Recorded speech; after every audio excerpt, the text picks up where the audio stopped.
It's late July and the tropics are calm in the Atlantic, but just a reminder, we are in the midst of hurricane season. In fact, on July 24th, 1985, 37 years ago, we had a hurricane just 70 miles off of the coastline of Jacksonville.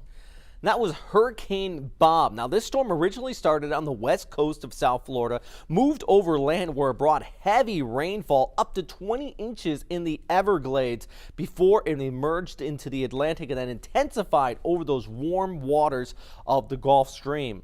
Now, good news, we didn't see any significant damage here in Jacksonville. That's all thanks to the fact that we were on the west or the left side of the storm system, traditionally the weaker side of the storm.